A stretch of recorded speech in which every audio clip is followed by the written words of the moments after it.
আসসালামু আলাইকুম দর্শক, আমি আপনাদেরকে গতকাল একটা আলোচনায় হালকা শুধু টাচ করে গিয়েছিলাম। কাহিনীটা অল্প একটু আমি রেফারেন্স আপনাদেরকে বলেছিলাম যে বাংলাদেশের পরিবেশ উপদেষ্টা সৈয়দা রেজওয়ানা হাসান তিনি যে একটা প্রতিক্রিয়া জানালেন এনসিপি প্রধান নাহিদ ইসলামের বক্তব্যে। নাহিদ ইসলাম যে বলছেন যে উপদেষ্টারা এক্সিট চাচ্ছে, আখের গুছিয়ে ফেলেছে, তার জবাবে সৈয়দা রেজওয়ানা হাসান বলেছিলেন যে এটা নাহিদ ইসলামকে পরিষ্কার করতে হবে, তারা কেউ এক্সিট চাচ্ছেন না এবং তিনি নিজে দেশ থেকে পালাবেন না।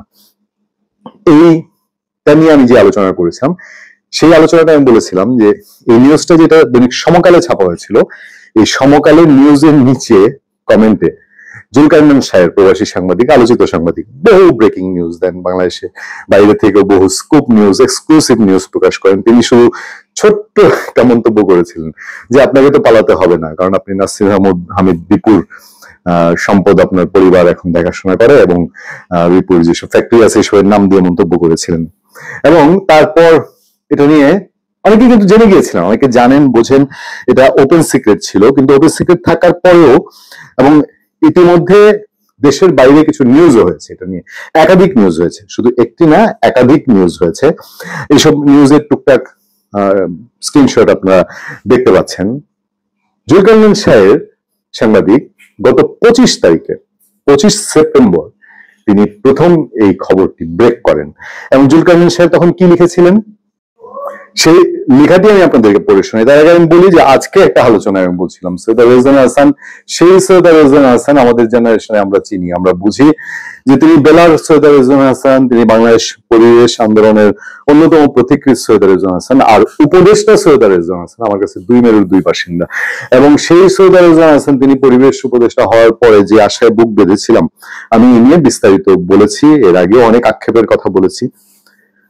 জুলকারনাইন সাহেব যে কথাগুলো বলছেন তার কথাগুলোই শুধু আমি আপনাদেরকে তুলে ধরি। সাবেক বিদ্যুৎ ও জ্বালানি প্রতিমন্ত্রী নাসির হামিদ বিপু বিগত সরকারের অন্যতম গুরুত্বপূর্ণ ব্যক্তি। আপনারা জানেন যে নাসির হামিদ বিপু এবং ঢাকার কাছেই তো তার নির্বাচনী আসন, এবং প্রভাব প্রতিপত্তি পাওয়ার এন্ড এনার্জির লোক ছিলেন তিনি। যেহেতু শেখ হাসিনা পরিবারের খুব ঘনিষ্ঠ, বলা হয় যে তার শেখ হাসিনার পুত্র সুজীবাবুর জয়েরও খুব কাছের মানুষ ছিলেন, সে কারণে নিঃসন্দেহে তিনি খুব পাওয়ারফুল মানুষ ছিলেন। বিগত সরকারের অন্যতম গুরুত্বপূর্ণ ব্যক্তি। বিশ্বের অন্তত 16টি দেশে বিপু ও তার পরিবারের সম্পদের সন্ধান পাওয়া গেছে মর্মে দেশের বিভিন্ন সংবাদ মাধ্যমে প্রতিবেদন প্রকাশিত হয়েছে, এসবের তথ্য প্রমাণও সামনে এসছে। হ্যাঁ, যেগুলো তথ্য প্রমাণ এসছে ঠিক, আবার এসব ক্ষমতা থেকে গেলে পরে এই ধরনের মানুষজনের আবার অতি সম্পদও বের হয়। আমি একটা ক্লু বলি আপনাদেরকে, ওয়াসার এমডি তিনি অনেকভাবে আলোচিত হয়েছেন, তিনি কেন এই এটা তার ক্ষমতাটা আঁকড়ে ধরেছিলেন। ডক্টর তাকসিম এ খান তিনি ওয়াসায় ছিলেন।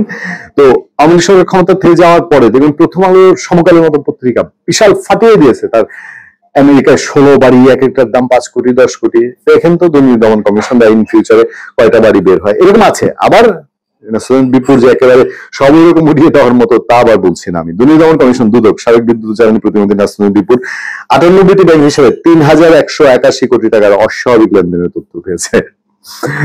অকল্পনীয়। বাংলা নিউজ 24-এ একটি প্রতিবেদনে দাবি করা হয়েছে গত আগস্ট 24 থেকে মার্চ 2025 পর্যন্ত, মানে এই গভর্নমেন্টের সময়ে নামে বেনামে থাকা প্রায় 1000 কোটি টাকার সম্পদ বিক্রির অর্থ দেশ থেকে পাচার করেছেন বিপু। 1000 কোটি টাকার সম্পদ এই গভর্নমেন্টের সময় বিক্রি করে তিনি দেশ থেকে পাচার করেছেন 24শে মার্চ থেকে 2025 পর্যন্ত। 24শে আগস্টে তো ক্ষমতার পরিবর্তন হলো। এর মধ্যে অনেকে দাবি করেছিলেন একটি শক্তিশালী গোষ্ঠী বাংলাদেশের অভ্যন্তর থেকে বিপু গংকে সকল প্রয়োজনীয় সহায়তা প্রদান করছে।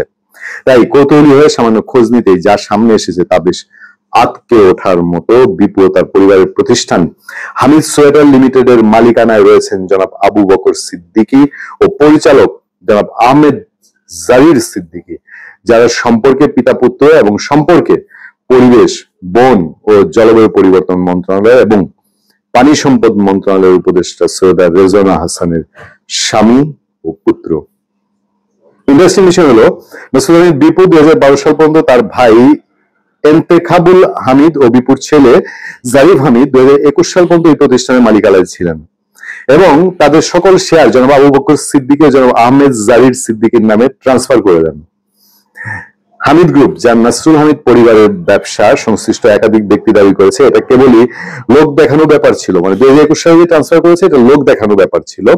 সকল ব্যবসার নেপথ্যেই বিপু ও তার পরিবারের শক্ত হাত ছিল এবং রয়েছে, এমন দাবির পক্ষে তার তুলে ধরেন বিজিএমইএ সহ আরো বিভিন্ন সংস্থার ডিরেক্টরিতে হামিদ সোয়েটার লিমিটেডের ব্যবস্থাপনা পরিচালক হিসেবে এখনো ইন্তেখাবুল হামিদি আছেন। হামিদ গ্রুপের ওয়েবসাইটে হামিদ সোয়েটার লিমিটেড এখনো তাদের গ্রুপের প্রতিষ্ঠা হিসেবে উল্লেখ করা আছে এবং 5 আগস্ট 2024 আগেও বিপু পরিবারই হামিদ গ্রুপের সকল প্রতিষ্ঠানে তত্ত্বাবধান করতেন।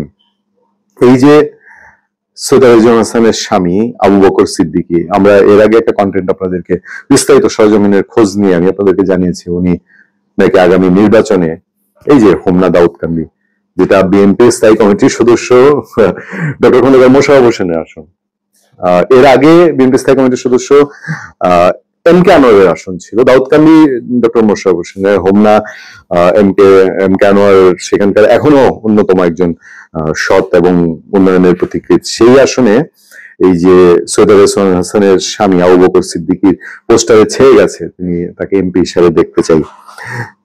এই বিষয়গুলো সবগুলোই সামনে এনে আমরা গতকালকে যখন ক্লু ধরিয়েছি, বিস্তারিত যাওয়ার সময় সুযোগ হয়নি, আজকে আমাদের সাংবাদিক মাসুদ কামাল এবং হচ্ছে আরো বেশ কিছু সোশ্যাল মিডিয়ায় ব্যাপকভাবে আলাপ হচ্ছে। আমি পত্রিকার কাটিং গুলো আপনাদেরকে দেখাচ্ছি যে সৈয়দ হাসান বলছেন যে নাহিদকে ব্যাখ্যা দিতে হবে, উনি ওনার নিজের ব্যাখ্যাটা দেখ না, যেই নৈতিকতার প্রশ্ন, যেই নৈতিকতার জায়গার প্রশ্নে এই সরকার এসছে, এই নৈতিকতার জায়গায় কি এটা মানায়? ওনারা তো সমানে স্বৈরাচার, ফেসিবাদ, এই কত কিছু দিয়ে জায়গা হবে না, ঠাই হবে না, উপদেষ্টা পরিষদ বৈঠক করে আওয়ামী লীগের রাজনীতি নিষিদ্ধ করে দিয়েছে, কার্যক্রম নিষিদ্ধ করে দিয়েছে, শুধু কার্যক্রম নিষিদ্ধ করে দিয়েছে আর ব্যবসা সিদ্ধ।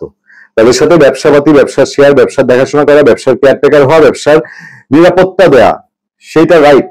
সৈয়দ হাসানের স্বামী একবার গুম হয়েছিলেন, মনে আছে আপনাদেরকে, এখন তো উনি 1 বছর গেলেন।